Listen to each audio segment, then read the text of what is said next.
2021 n'était pas une totale utopie.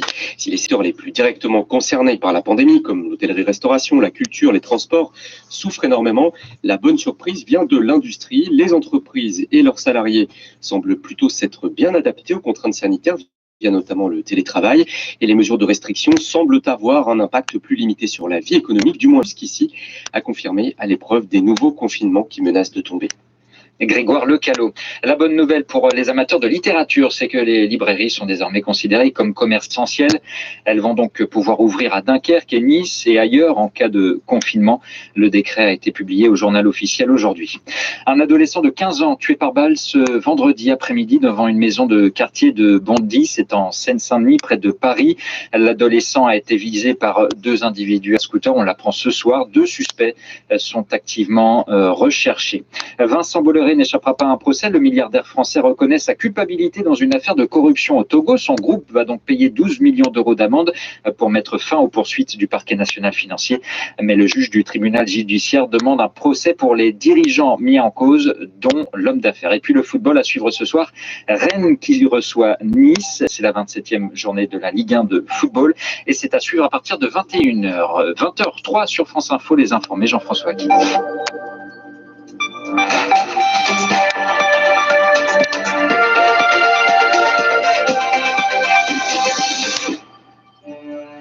20h, 21h, France Info, les informés, Jean-François Guy. Bonsoir, confiné, Paris, Emmanuel Grégoire rectifie, Jean Castex raille à la une des informés. Également, toujours la crise sanitaire, le pass, l'Europe, les vaccins. Nous évoquerons également la convention climat, fin des travaux et toujours les mêmes questions. Nous en parlons avec Amdam Mostafavi, rédactrice en chef adjointe à l'Express, avec Flora Gebali, fondatrice de Coalition, agence de promotion de l'innovation sociale, avec Franck Dedieu, directeur adjoint de la rédaction de Marianne, et avec vous, Adrien Becht, journaliste au service politique de France Info. Bonsoir à tous les quatre, bienvenue, et nous sommes ensemble jusqu'à 21h. Quand une proposition choc devient une simple hypothèse, Emmanuel Grégoire a fait sensation, vous le savez, sur France Info hier soir, en annonçant après la conférence de presse de Jean Castex, eh bien qu'Anne Hidalgo allait proposer 3 semaines de confinement ferme à Paris en lieu et place de cette demi-mesure, a-t-il dit, de couvre-feu qui impose une semi-prison pendant des mois. Le premier adjoint à la maire de Paris a suscité une grande émotion et provoqué une onde de choc jusqu'à Anne Hidalgo elle-même, pas d'accord avec son fidèle lieutenant, priée d'aller rectifier son propos en conférence de presse. J'aurais dit que ce n'est pas une demande de notre part, et ça n'a jamais été une demande de notre part, mais simplement une hypothèse que nous souhaitons mettre sur la table. Évidemment, cette hypothèse ne peut pas concerner que Paris, il n'en est pas question. L'autre option est celle du confinement le week-end. Et là, je confirme que nous avons une grande réticence sur cette mesure. Elle nous semble extrêmement contraignante sur le plan de la vie quotidienne et trop faiblement efficace sur le plan sanitaire. Franck Dedieu, dans le jargon journalistique, quel est le mot? C'est quoi? Rétro... c'est cafouillage ou rétro-pédalage, mais... He's on paid leave. U.S. President Joe Biden is visiting Texas today as the state begins its recovery from a devastating winter storm. The usually cold weather caused unusually caused serious damage to homes and businesses across the state and left many without power or clean water for days. The state has launched an investigation into why the power grid failed when the sub-freezing weather struck. Biden and his wife Jill will also visit a COVID-19 health center where vaccines are being distributed. Here are Toronto's biggest interviews on demand at 640toronto.com. The forecast from the Global News Weather Center: sunny this afternoon, high of +3, clear tonight. Low down to 0. Tomorrow, some light rain early, a high of 7 though. Showers on Sunday, also a high of 7. It's 2 degrees in downtown Toronto. I'm Danny Longo. This is Global News Radio, 640 Toronto. And now it's time for good news. Brought to you by Honda, of course. At the Dream Garage event on for a limited time, all you have to do is hurry to your nearest Honda. The AstraZeneca vaccine from a plant in India. The Ivorian Health Minister welcomed I'm a plant the shipment. manager. Was it P-L-A-W-N-T? P-L-U-H-N-T? Plant. Hello, I'm Jackie Leonard, and you're listening to the newsroom from the BBC World Service. In this edition, we'll be going to Washington for more on the long-awaited report into the murder of Jamal Khashoggi in the Saudi consulate in Istanbul in 2018. Slow murder of my people. First, though, let's turn to Myanmar. With a wavering voice and a three-fingered salute, the UN ambassador for Myanmar gave his backing to the protesters who opposed the military coup in his country. And speaking to the United Nations General Assembly, Cho Mo-tun called on the world to take action. He said no one should cooperate with the Burmese army until it handed back power to the democratically elected government. Our diplomatic correspondent Paul Adams reports. This was a remarkable show of defiance by Myanmar's UN ambassador. Cho Mo-tun urged the entire world to stop the military coup. The UN, he said, should use any means necessary to support the people of Myanmar, people who he said had shown their eagerness and attachment to democracy. In addition to the existing support, we need further strongest possible action from the international community to immediately end the military coup, to stop oppressing the innocent people, to return the state power to the people, and to restore the democracy. The ambassador said he represented Aung San Suu Kyi's civilian-led government and at one point held up three fingers, a gesture adopted by anti-coup protesters. As he finished, applause echoed across the General Assembly. Britain's ambassador Barbara Woodward congratulated him on what she called his courageous and powerful statement. In Myanmar, meanwhile, the military's crackdown continues, with riot police in Yangon firing rubber bullets and stun grenades at demonstrators. And there's fresh uncertainty about Aung San Suu Kyi's whereabouts. Officials from her party, the National League for Democracy, say she's been moved from house arrest to an undisclosed location. That was Paul Adams.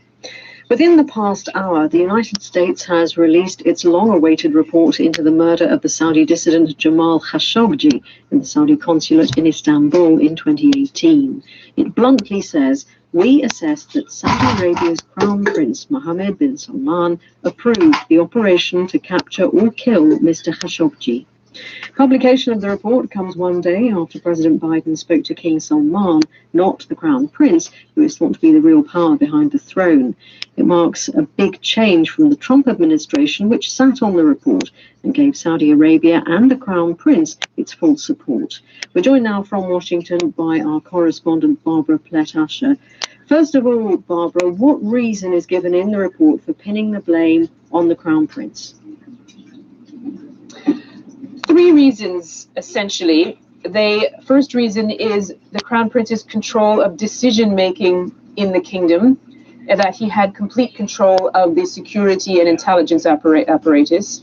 The second is the involvement of key members of his protective detail in the killing.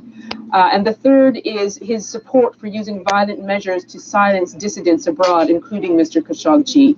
So all of those those factors are put together to make this assessment that he approved this operation.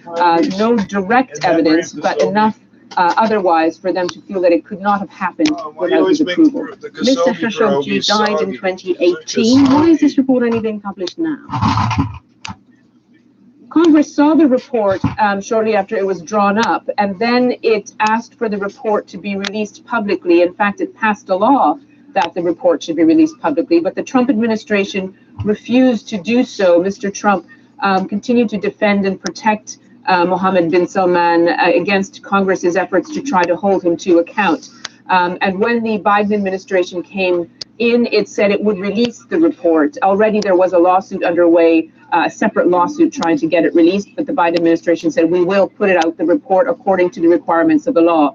And it fit in with Mr. Biden's promise to reset relations with Saudi Arabia, to have to put more emphasis on human rights and human rights abuses. So that is why it's now been released to the public. And what is the US going to be doing in the wake of this report, and what will it mean for relations between the US and Saudi Arabia? Well, we already have a statement from the State Department in terms of what sort of action it is going to take. The Secretary of State has announced what he calls the Khashoggi ban, which is a visa restriction policy, which will be placed against anyone acting on behalf of a foreign government who tries to harm, threaten, or surveil activists or journalists, and it is going to be applied to 76 Saudi individuals already engaged in threatening dissidents overseas, including, it says, but not limited to Mr. Khashoggi's killing.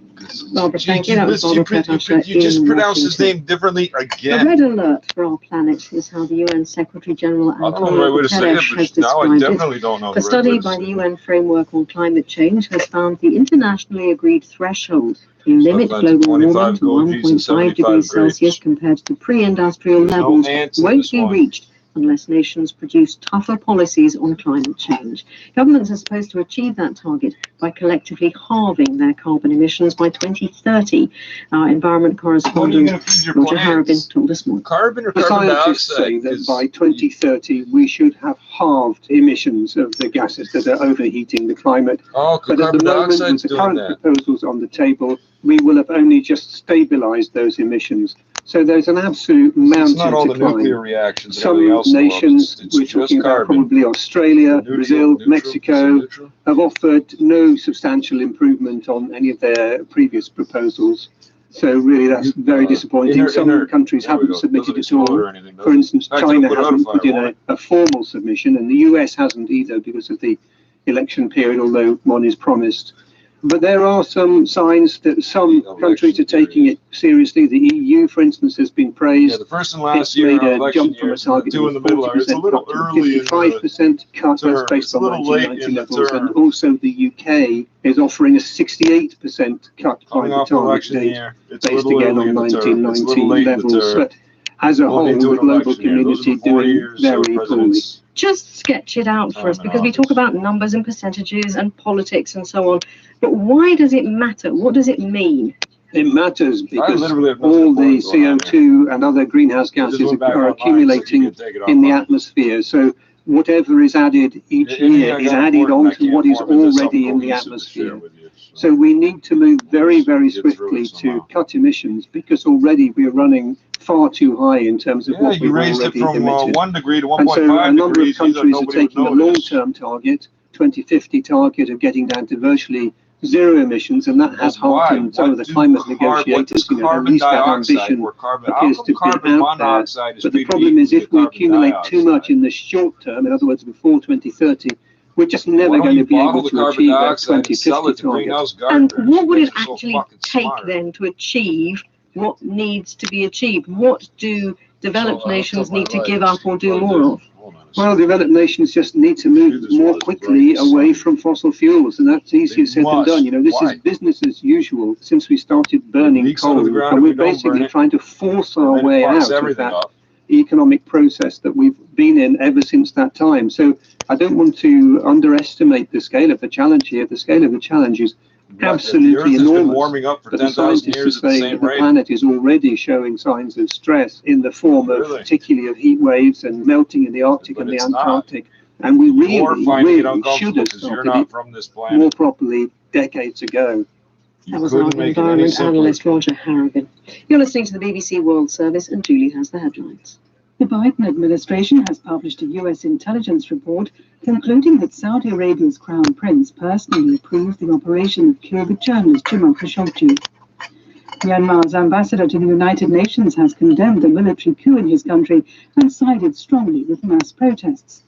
And the United States says it's dropping a key objection that had blocked agreement on an international digital commerce tax. And we will have more on that a little later in the programme.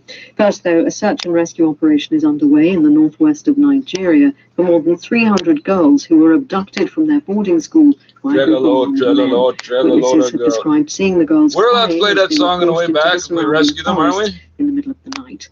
Militant groups, want a nickel and dime me over GST, are active across the region, but it's not yet clear who carried out this latest kidnapping. President Muhammadu Buhari has said he will not succumb to blackmail. Our correspondent Mayani Jones reports from Lagos.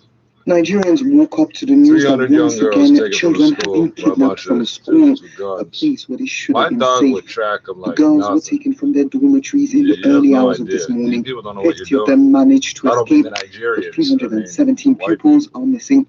The distraught and angry parents gathered at the school as the security forces began searching the area. This man saw the gunmen arrive. More than 100 of them moved in round the school. They broke the school gate and shot at a security man. Then they went into the hostels and woke the girls up, telling them it was time for prayers. The girls were crying and they took them away. They were shooting in the air as they were marching them into the forest. All the gangs operating in the region frequently carry out kidnappings for ransom. Just 2 months ago, more than 300 boys were taken from another school in the neighboring state of Katsina. They were freed within a week, but these types of mass abductions are becoming increasingly common. Militants have been encouraged by the publicity that followed the kidnapping of 274 schoolgirls from Chibok in 2014. They know it's an effective way of pressuring the government. With no clear strategy to stop them, even Nigeria remains one of the most unsafe places in the world for children.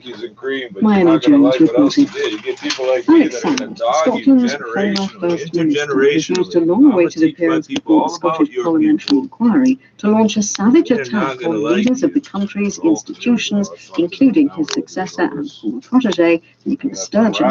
He was giving evidence to a committee investigating the Scottish Government's mishandling of sexual harassment claims against him, claims which resulted in a high-profile court case last year. Mr. Salmond was cleared of all charges.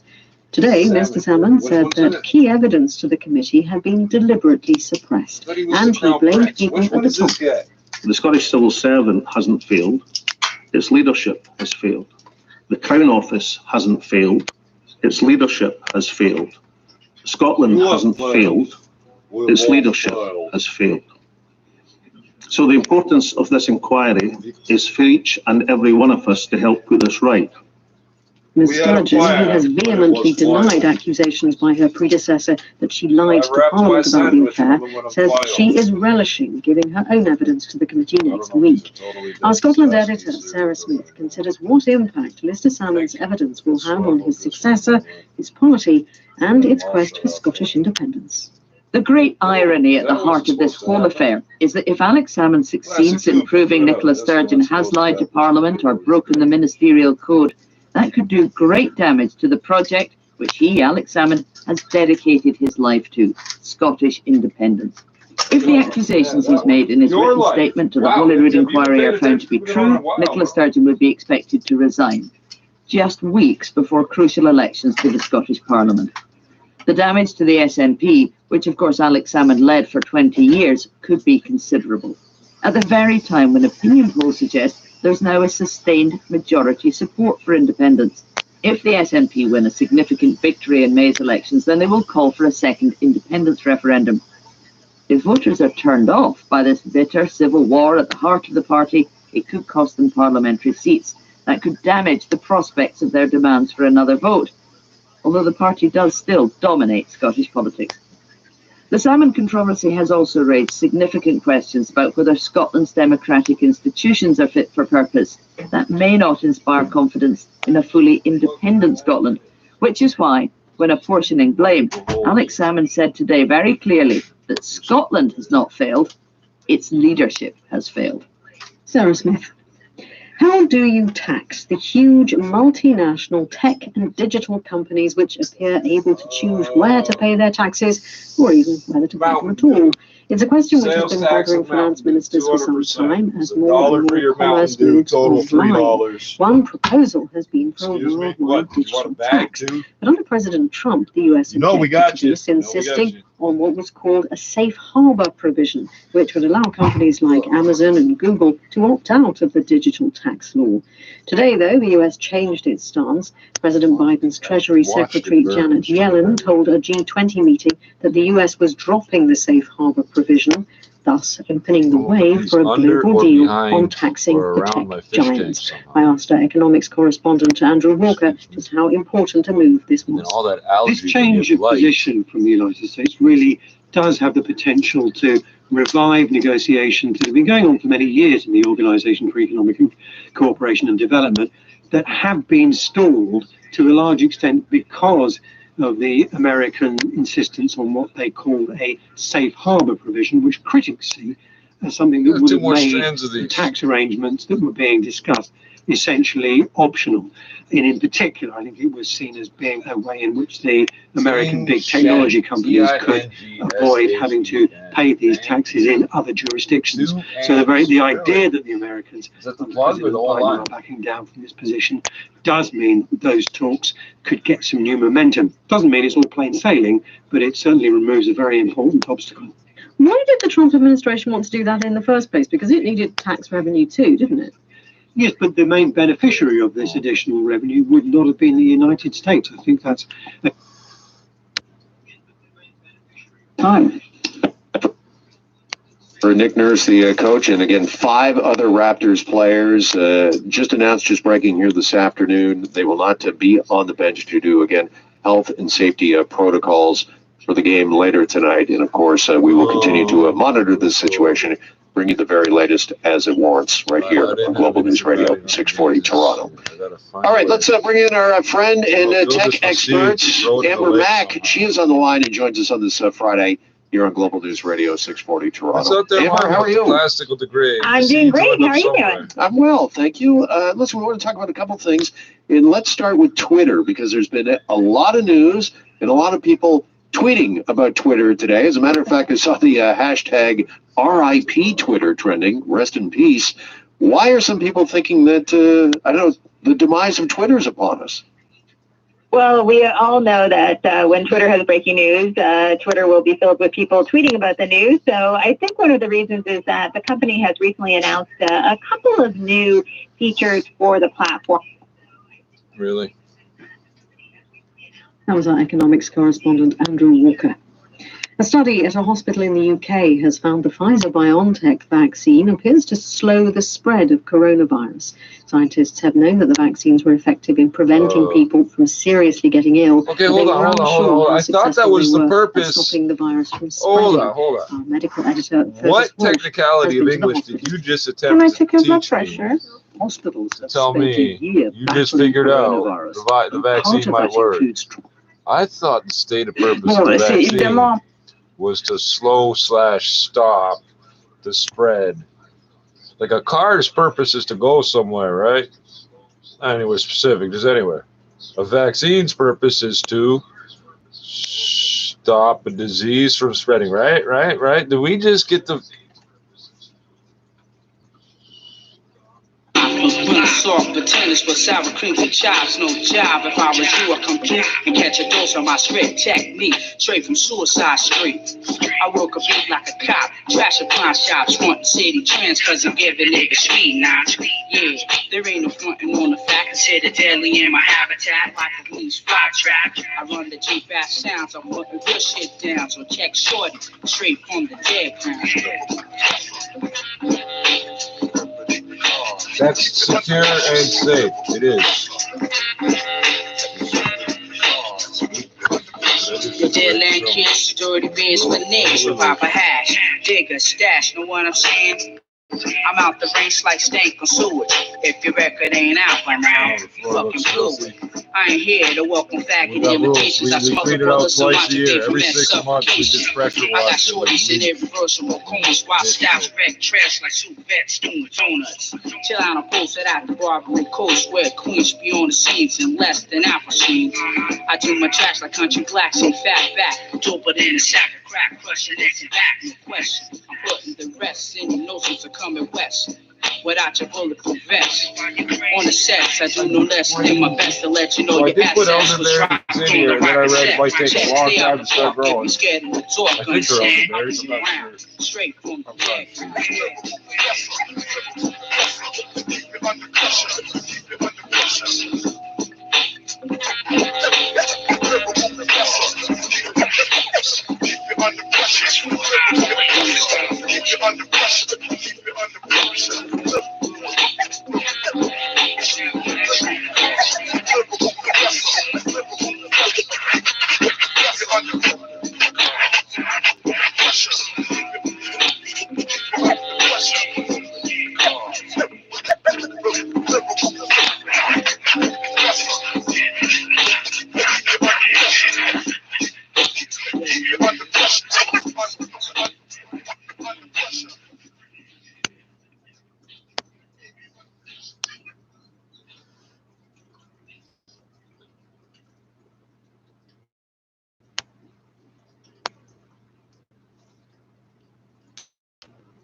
There's nothing you can do that makes me run away from this clash, y'all. This clash, y'all.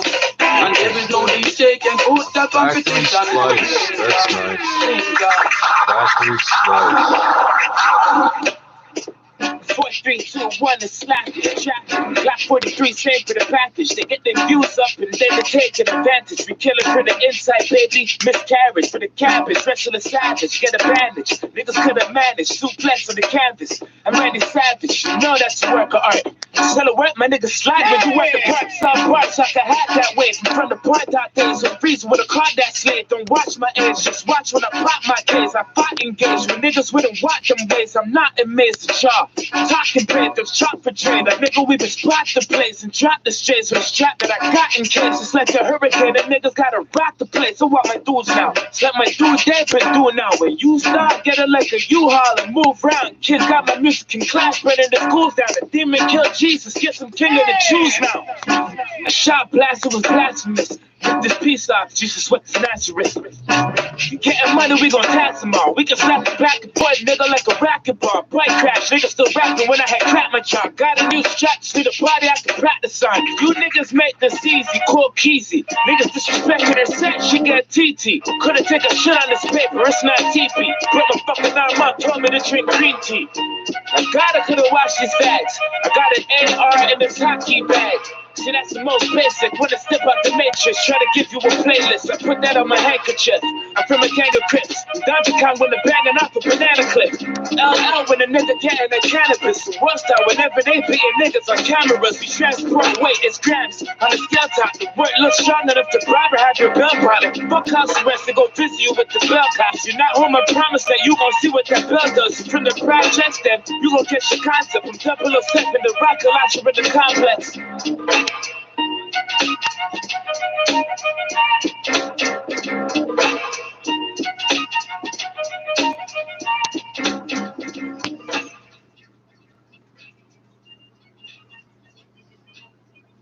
Welcome to Mi'kmaq Matters, a podcast about Mi'kmaq people, politics, land, and water. I'm Glenn Wheeler.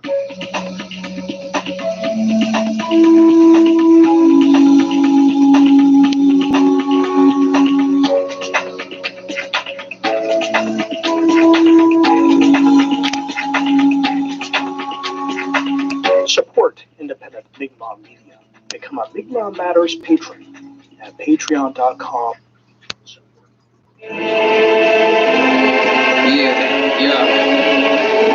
Times is hard, no doubt, different ways to struggle. No stranger to the racket, a failure to raise 100 plus what? About $20 for a day's work. Out of luck, I turn a white tee into a gray shirt. Ain't no punk, always maintain Hollywood respect. Do my thing, I get the look and jet. Got the good connect, no stranger to the snipe game. Cheeks taste like cigarettes. From the butts on the ground that I found, used to filter with no sleep duffel. Yeah, cracker, that's only dead time. Personify the subway train. I'm the red line from Hollywood to Hershey. Hoods up, heads down, calling them a cursing. Call it a perversion. If I only knew a camera crew to follow me in person. No A&E, but wanna see pay the fee. Hit a jar, can't say to me so angrily. I got one, you idiot. I work double shifts, y'all don't see the pain. And that's where the trouble is. Imagining that generation or X stab in the back. Dirty needles, good kids, hurting people. Mom didn't raise me like this. Wipe the hate from my lips. Blood and H in the mix, drip all the way to my wrist. Yeah, I know where the atheist is. I live forever as a blood stain. My name will exist in this bathroom stall.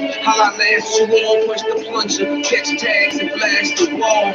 Can't no telling where I can go from here. Hope I'm clear. I see through the smoke and mirrors. I live harder on purpose to provoke my peers. My life is overrated, man. I've been a joke for years. It's overrated, man. I've been a joke for years. And I don't need to tell y'all that times is hard. And you don't need to tell me that I've been scarred. I'm not a fraud. Let me believe that I'm in charge. I got the keys and I'ma drop this call. Pain behind these bars. Need a minute, put my mind on pause. Hollywood, pull my back, my feet on shiny stars. One hit, one fix, one more time, and toss, spiking my wrist. Crucify me, climb the guy. Hey yo, good times, bad times. Hollywood sign, fat lines. Ship them to the dome to your flat line. I stick a bit with the chrome with a black nine. Skip roll, no ways to call a home if you lack spine. If you can whip, yeah, you can roll, yeah, that's fine. See these dudes forgot their PD rules. I read graffiti like news while I PT cruise. Lit the fuse, hit the pipe early like he didn't snooze. I lit the fuse, hit the pipe early like he didn't snooze. I never wanna wake up, perpetual insomniac. In retrospect, I guess it sounds better when I'm on the track. Need a storm man, I'm the drug cool. I'm in that white room, walls are black. I do all of that, call me back. Let me know though, this the no-dos. Running from imaginary people, no logos. Flip the photos, hot boys, your sister photos. Mr. Monkey, water mix from cocoa. Sweat confused to ditch the logo. The gray and sunny shit, $60 here in the soul. Too quick, that's the money quick. Said come with this, yo, where's this guy leaving? I bounced from the telly quick, now I'm dry heaving. Still after cash though, delivers my game. Black gold, deliver my pain. My aim, don't remember my name. Yeah, the city is straight. Casper Oliver Stone, sinners remain carved in all of the thrones. No judgment can't.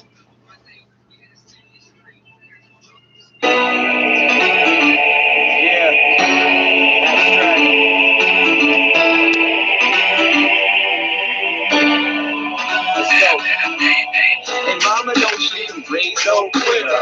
Now follow me just like a fan on Twitter. You know I love me in my pop just like a parrot. She whiskey with me, get your goddamn yeah. Mama don't she raise no quitter. Now follow me just like a fan on Twitter.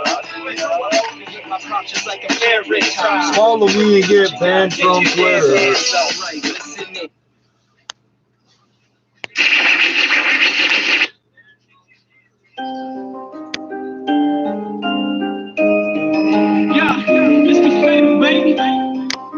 I'm back with this motherfucking track, y'all.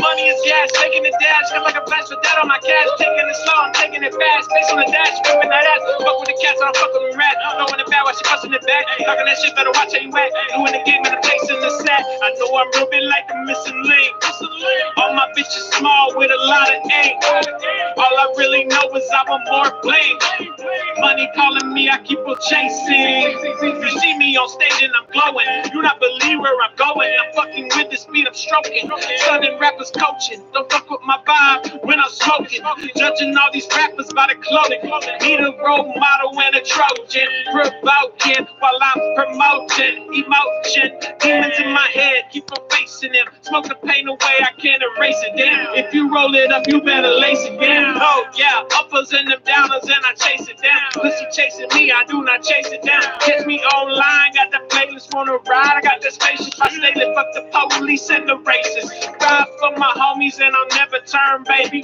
Cremated when I die in a diamond urn, baby. I love some thick thighs, yeah, I never learned, baby. The devil in disguise, but my friends call me Hades. Living up like I'm lucid, in the woods with these truest.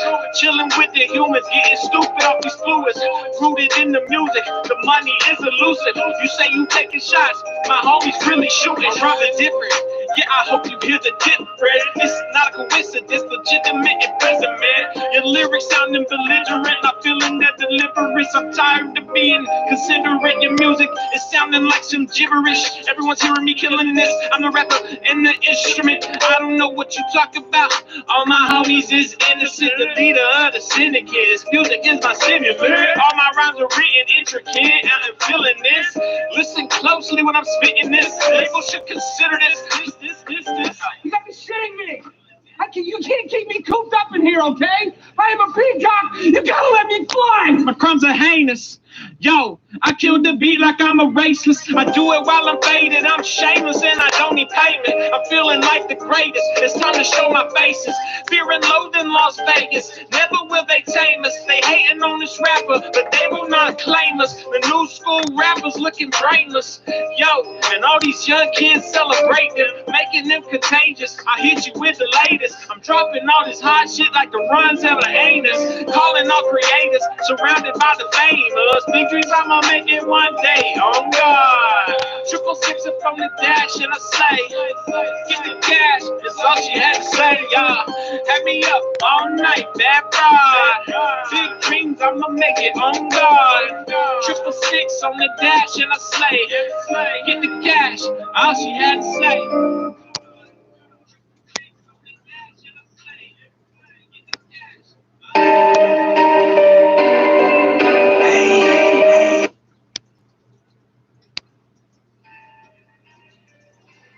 Yeah, my name is Riley, son. But you know, niggas call me AKA Riley Escobar. You know what I'm saying? Cause I be in the street.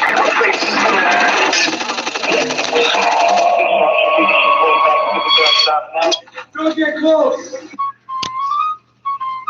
No.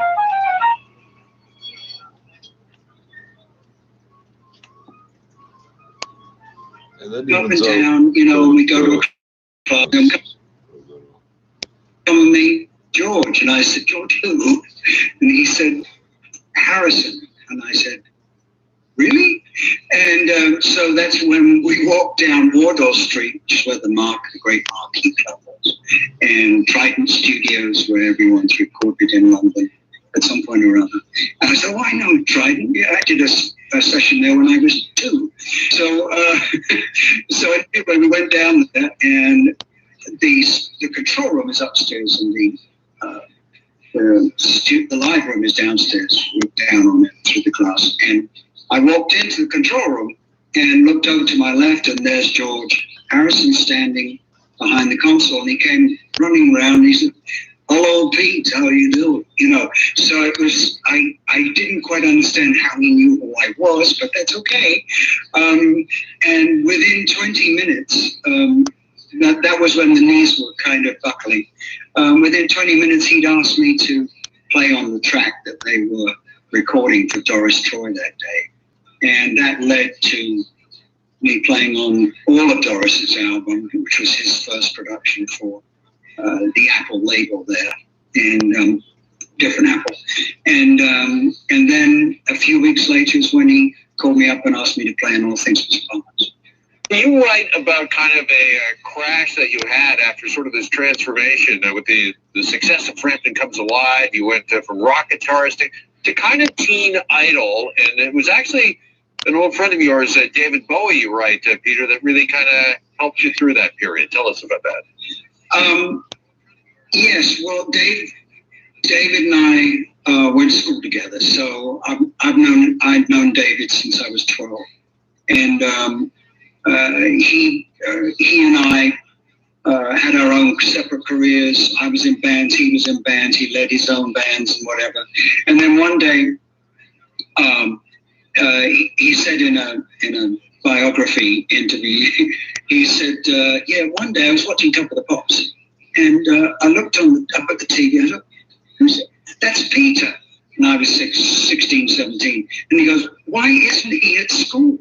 And so so I was actually on British TV before David. So, and then of course his career blew up, and my career blew up, and then mine kind of took a nosedive to -0, and it was a hard time because my credibility as a musician, I think, got lost in the raffle of the face. So David always knew me as the musician. He asked me to play on his record because of my guitar playing, and that's what he always thought of me as, not a frontman, but as a guitar player. And so he called me up in 86 6 and Am I supposed to listen out of respect? I just heard the new album. But like, I love it. Can you come and do some of that playing for me on my new record? I said, finally, we're actually going to play. We play on the same stage with different time slots, but we've never actually played together apart from back at school.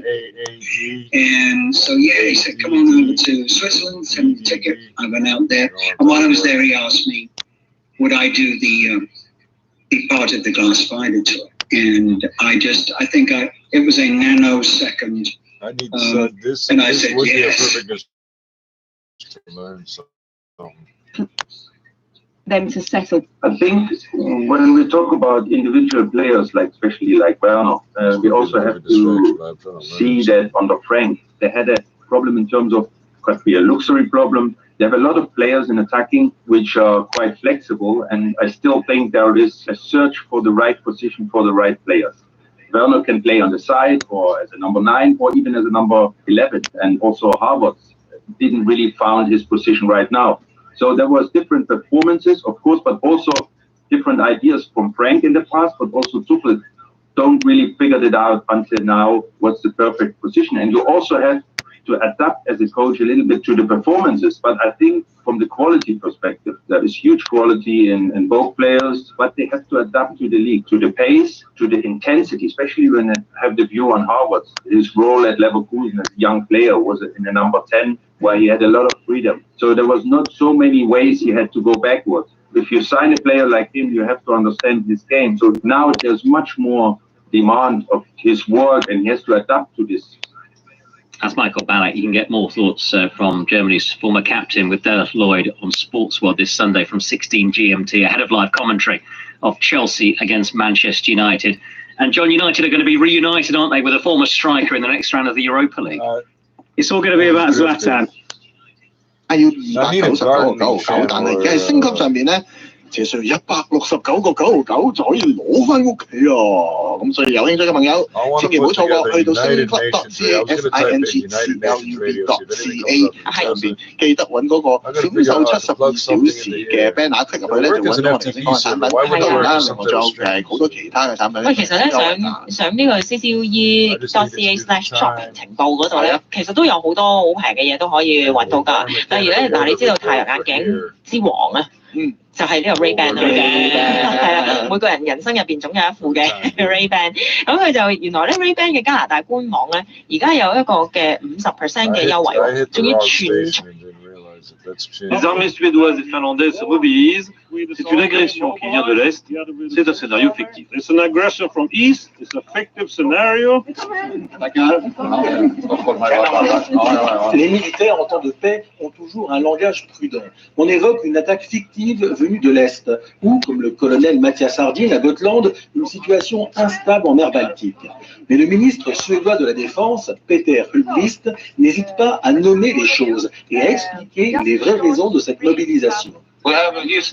Nous avons l'exemple dans notre voisinage de l'agression de la Russie contre la Géorgie, de l'annexion de la Crimée, d'un conflit toujours en cours en Ukraine et d'une activité militaire russe toujours plus élevée en Arctique. Il est Europa League exit, because it really was a surprise, wasn't it? There's been so much positive feeling around the club. Some of their attacking player in particular has been so excellent. Investir dans de nouveaux systèmes de défense antiaérienne et de nouveaux missiles, c'est un investissement énorme. Mais rebâtir une armée, ce n'est pas comme appuyer sur un bouton. Il faut d'abord des infrastructures et des bastions à défendre. Avec ses 60 000 habitants, sa capitale Visby, entourée d'une muraille moyenâgeuse et ses touristes qui envahissent les plages l'été venu, Gotland ne donne pas l'impression d'être une pièce maîtresse face à l'ours russe. Mais elle l'a pourtant été. Dans cette île ancrée comme un porte-avions à 4 heures de bateau de Stockholm, face à l'ancien bloc de l'Est, la première garnison suédoise imposait ses malles dès 1811, déjà pour mettre le holà au raid de l'Empire russe. La caserne, bâtie aux portes de Visby, a compté à son apogée 2000 militaires d'actifs et 1000 conscrits. Jesper Skolberg, le maire adjoint, se propose d'être notre guide. Nous sommes dans la caserne P18 du Panzer Régiment 18. makes me feel so good.